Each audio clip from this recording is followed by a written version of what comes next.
After Donald Trump's tariffs imposed at the beginning of March, Canada's patience has run out. In the first days of Canada's new Prime Minister's term, the province of Ontario's $110 billion trade move against the United States is taking North America's trade friction to a new level. Well, new this midday, the Canadian province of Ontario announced a 25% electricity surcharge to the U.S. We're following the breaking news. President Trump saying he is now doubling the tariffs on Canadian aluminum and steel. For weeks now, we've been faced with so much uncertainty coming from President Trump. On Canada, Doug Ford, the Premier of Ontario, says he's now imposing a 25% retaliatory tariff. The Canadian province of Ontario has taken a major step that has the potential to shake not only its neighbours' energy markets, but the entire global economy by imposing a 25% tariff on electricity exports to the United States. This additional cost of $110 billion United States dollars could have a profound impact not only on energy supplies, but also on relations between Canada and the United States. So why did Ontario impose a tax on electricity sold to the United States? How could President Donald Trump's retaliation affect the Canadian economy? And most importantly, how will Canada's new Prime Minister Mark Carney manage this crisis? What is Canada aiming for with this shift in the energy sector? These developments will resonate politically as well as economically between the United States and Canada. Under the leadership of Canada's new Prime Minister Mark Carney, the country is on the verge of a fundamental transformation in its domestic and foreign policy. Here, we take a step-by-step look behind the scenes of the North American trade tensions, how Trump's threats are being received in Canada, and what role the new Prime Minister Mark Carney will play in these tensions. Ready when you are. Earlier this week, Ontario imposed a 25% surcharge on electricity exported to the United States, which the government said could be increased if the United States further escalates trade tensions. For weeks now, we've been faced with so much uncertainty coming from President Trump. Each day brings new tariff threats. Now, Ontario Premier Doug Ford announced that Ontario is raising the price of electricity the province supplies to 1.5 million homes in Minnesota, New York, and Michigan, in retaliation for President Donald Trump's tariffs on Canadian goods. I feel very sorry for the American people because the American people did not start this trade war. There is only one person responsible, and that is President Trump. He also noted that the surcharge would add an estimated 100 United States dollars a month to the average bills of affected American taxpayers, generating around $300,000 to $400,000 United States dollars in revenue for the province every day. He announced that this additional revenue would be used to reduce electricity bills for taxpayers in Ontario. Canada's move means a $110 billion United States dollars annual burden on United States electricity imports from Canada. Ford also made an important statement about future relations. The two strongest, most resilient, wealthiest, and safest nations in the world, he said. I have met with the three governors, and they understand the situation we are in. We need to build on our strengths, not on our weaknesses, he said, setting out his position on the negotiating process. In addition, the province of Ontario removed American alcohol from the Ontario Liquor Control Board shelves and banned United States companies from government procurement contracts, in addition to the federal government's first retaliatory tariffs on American goods worth $30 billion United States dollars. The electricity surcharge is being implemented through a directive from Energy Minister Stephen Lecce to the Independent Electricity System Operator. This directive requires any generator selling electricity to the United States to charge a surcharge called a tariff response charge. The IESO will collect the money from this surcharge on behalf of the government each month. Ontario has indicated that it can increase or decrease the amount of the electricity surcharge at any time in response to United States government actions. This flexibility demonstrates the province's ability to react quickly to the dynamics of trade wars. In response, United States states were quick to comment. Minnesota says Ontario's tariff will have minimal impact. Minnesota receives only a small portion of its electricity from Ontario, but Democratic Governor Tim Walz sharply criticized Trump's actions that led to Ford's announcement, saying that the first victims of Trump's trade war, Minnesotans struggling to pay skyrocketing utility bills. They cannot afford Trump's billionaire-run economy. We have to put an end to this madness. Michigan is concerned about the reliability of its power grid. Matt Helms, an official with the Michigan Public Service Commission, said the impact on Michigan customers would likely be minor and that most of Michigan's electricity is generated by the state's utility companies or through long-term contracts. Of greater concern to the Commission is the reliability of the power grid. Because electricity flows between the United States and Canada as part of an interconnected system, any action to limit or disrupt these flows would remove a layer of protection and make us all, both Canadians and Americans, more vulnerable to grid-scale disruptions, Helms said.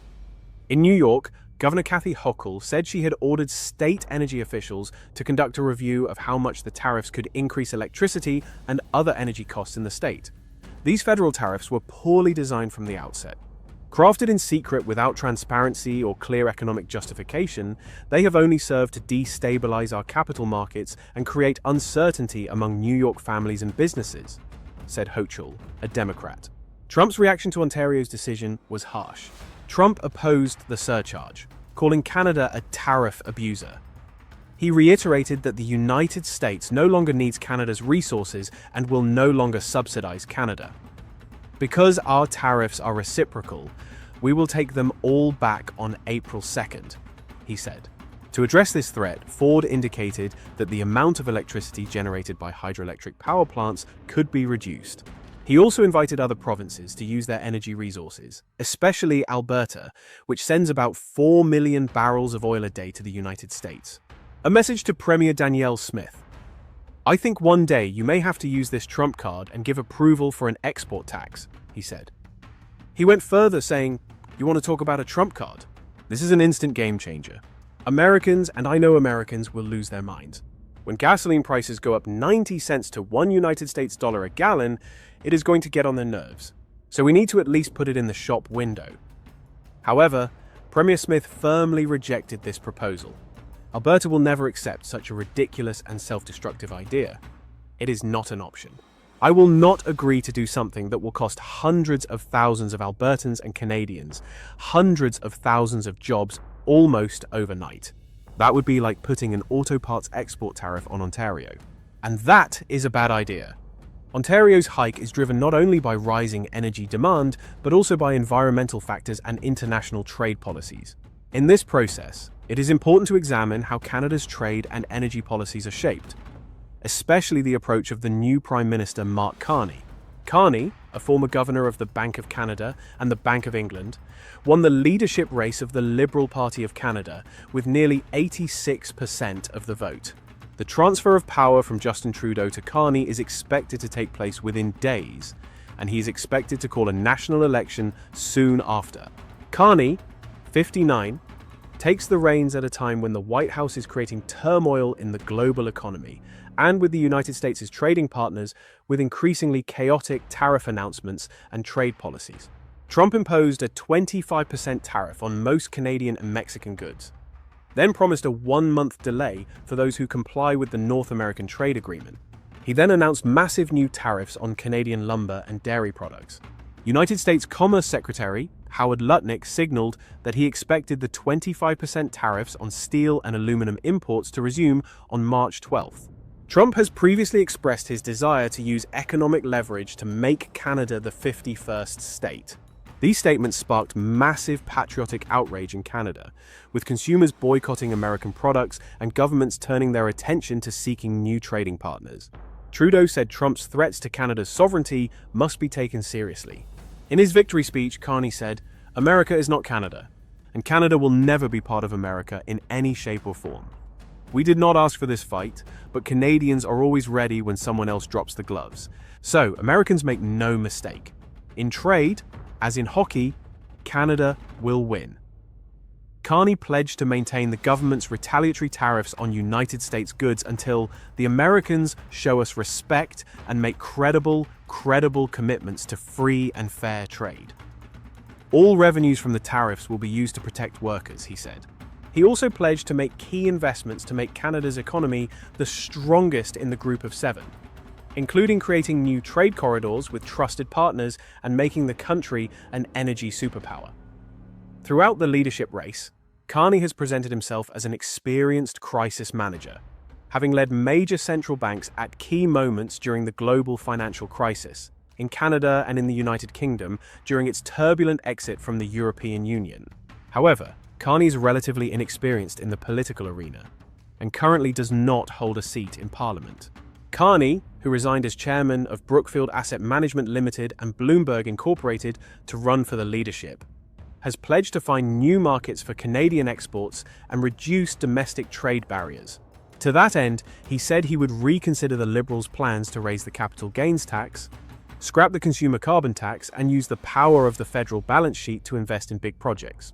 He also said he would split the federal budget in two: an operating budget, which he promised to balance, and a capital spending budget that would be allowed to devote tens of billions of dollars to productivity-boosting infrastructure investments. Emphasizing that this approach is bold and ambitious, Carney stated that they will not hesitate to take more radical steps to increase economic competitiveness. He said the following on the subject: "We can give ourselves far more than Donald Trump can take. This will not be business as usual. We are going to have to do things we never imagined before, at speeds we did not think possible." Canada has until October to go to the polls, but the precarious situation in Parliament, where the Liberal Party has less than 50% of the seats in the House of Commons, means that the election could be held earlier. Carney has to decide whether to drag the country to an election in the spring, leaving it to an interim government for a few weeks when the trade war could intensify, or to try to govern for a while longer with the support of at least one opposition party.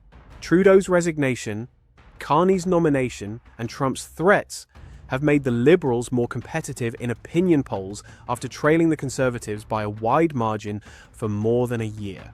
The Conservatives have been running frequent attack ads against Carney for weeks. Conservative leader Pierre Poilievre accused Carney of not being transparent about his promises and business interests, and called on him to proactively disclose his financial holdings to reveal potential conflicts of interest. The Conservatives also targeted Carney when he tried to downplay his role in Brookfield's decision to move its headquarters to New York last year.